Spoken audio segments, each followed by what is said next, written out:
안녕하세요. 반갑습니다. 허브경제TV의 한성욱입니다. 오늘 같이 한번 살펴볼 종목 현대차고요. 보도록 하겠습니다. 오늘 주주분들 오늘 하루도 너무 고생 많으셨다라는 말씀 드리도록 할게요. 전일 만들어준 상승폭을 오늘 전부 다 토해내주면서 이런 식의 롤러코스터 장세가 조금 나와줬는데, 심리적으로 주식시장을 좀 보다 보면 피로감을 충분히 느낄 수 있는 시장입니다. 우리 주주분들께서도 주식시장 보시느라고 너무 고생 많으셨고요. 뭔가 이제 이런 흔들리는 시장 속에서도 저희가 고퀄리티 정보는 텔레그램에서 제공해드리고 있으니까 들어오셔가지고 많은 혜택 받아가시기 바라도록 하겠습니다. 홈페이지 들어오시면 한 번에 확인 가능하세요. 자, 그러면 한번 보도록 하겠습니다. 일단은 현대차 관련돼서 이제 리포트가 하나 좀 나와줬네요. 하이투자증권 쪽에서 하나 좀 나와줘서 같이 한번 좀 보도록 하겠습니다. 재밌는 사실 하나 알려드릴까요? 하이투자증권은 대부분 기관 투자자들이 쓰는 걔네들이 이제 계좌 돌릴 때 쓰는 계좌 중 하나가 하이투자증권 쪽 계좌입니다. 4분기 프리뷰 한번 좀 보도록 하겠습니다. 제한적이었던 자동차 부문, 든든한 금융 부문, YOY로 봐도 그리고 QOQ로 봐도 증익이다 라는 뜻인데요. 그러니까 연간 대비로 봐도 실적이 좋아지고 분기 단위로 봐도 실적이 좋아진다 라고 한번 이해를 해주시면 될 것 같아요. 실적 먼저 한번 체크해 보시죠. 4분기 기준으로 실적이 매출액이 30조 원이네요. 연간 대비 기준으로 4%가량 증가해주는 모습을 보여주고 있고, 분기 대비 5.7% 증가합니다. 영업이익은 1.8조 정도 지금 예상이 되고 있고요. 연간 대비 44% 증가, 분기 대비 12.4%를 기록을 해나가면서 시장 기대치를 하회할 것으로 지금 나와주고 있습니다.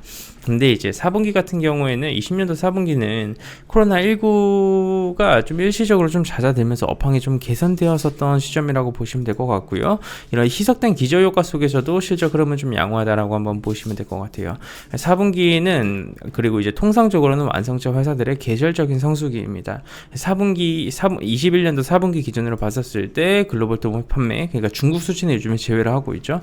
글로벌 도매 판매는 이제 86만 대를 좀 기록을 해줬어요. 그러니까 계절적인 비수기였었던 3분기 대비해서 소폭 성장을 하면서 마감했다라고 보시면 될 것 같고, 완전히 해소하지 못한 이 차량용 반도체 쇼티지는 어느 정도 분기 단위 기준으로 봤었을 때 성장은 좀 제한적이었으나, 이 제네시스의 라인업 판매가 좀 나와주면서 믹스 개선 트렌드가 좀 지속되고 있다라고 보시면 될 것 같아요. 그뿐만 아니라 금융 부분에서의 실적 성장은 좀 가시적으로 나아지고 있습니다. 그래서 자동차 부분의 제한적인 성장을 좀 보완을 해주고 있는 상황이라고 한번 보시면 될 것 같고요. 미국 내 신차 대기 수요가 중고차 대기 수요로 이전이 되는 현상이 좀 나아지고 있습니다. 차 한번 받으려면 1년을 기다려야 되죠. 그러다 보니까 중고차로 좀 넘어간다라고 보시면 될 것 같고, HCA라고 하는 현대캐피탈 아메리카의 매출 비중이 약 60%가량 차지를 해나가면서 4분기에서는 지난 3분기 기록한 금융 부분 역사적 최대 분기 영업이익을 상회할 것으로 전망이 되고 있습니다. 대략적으로 5,700억 이상 올라와줄 가능성이 높다는 뜻이겠죠. 그만큼 좀 가시적인 결과물을 보여주고 있다고 보시면 될 것 같고요. 22년도는 아이오닉 6가 좀 출시를 합니다. 그래서 BB 모멘텀이 좀 붙고 있는 상황인데요. 그래서 아이오닉 6 같은 경우에는 아이오닉 5, GB60에 이어가지고 eGMP 기반의 동사 세 번째 BEV입니다. 그래서 어느 정도 플랫폼 내재화에 성공한 경쟁사들 중심으로 해가지고 BEV 신차 출신 사이클이 좀 짧아지고 있는 추세죠. 차가 새롭게 이렇게 개발이 되고 나와주는 사이클 주기 자체가 좀 짧아지고 있다라고 보시면 될 것 같습니다. 그래서 신차 효과 기대감도 좀 아직까지 살아있다라고 보시면 될 것 같습니다.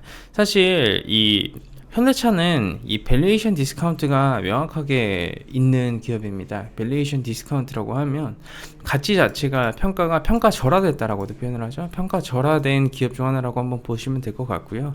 이번에는 이제 어떻게 보면 CES에서 보여줬었던 로보택시에 대한 연구 성과, 그리고 미래 모빌리티 사업 진전에 대한 이 성과를 올해 적극적으로 시장에 표출해가지고 주가가 받고 있는 이 밸류에이션 디스카운트를 해소시키겠다라는 것도 임원진들의 포지션이기도 하기 때문에 2022년도 같은 경우에는 여러가지 모멘텀 쪽으로 봤었을 때에는 충분히 매력은 있습니다. 물론 현대차로 여러분들이 정말 대박 수익 아니면 어마어마한 결과물을 가져가시는 건 불가능합니다. 왜 그러냐면 기본적으로 현대차의 시가총액이 지금 45조 원이 넘어가고 있는데요. 45조 원이 넘어가는 기업에서 밸류에이션 디스카운트가 해소된다라고 한들 만약에 여기서 40만 원까지 올라가면 여러분 시가총액 뭐 100조 돼요, 100조. 너무나도 좀 과한 수치죠, 그 정도는 아직까지는.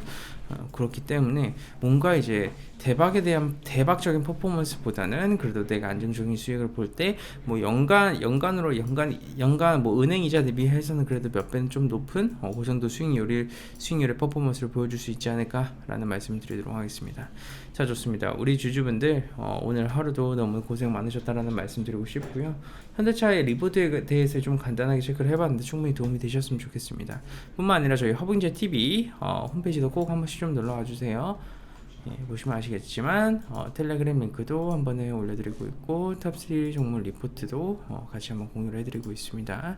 새해 허브 받으시고 이벤트도 진행하고 있으니까 많은 사랑 부탁드리겠습니다. 감사합니다.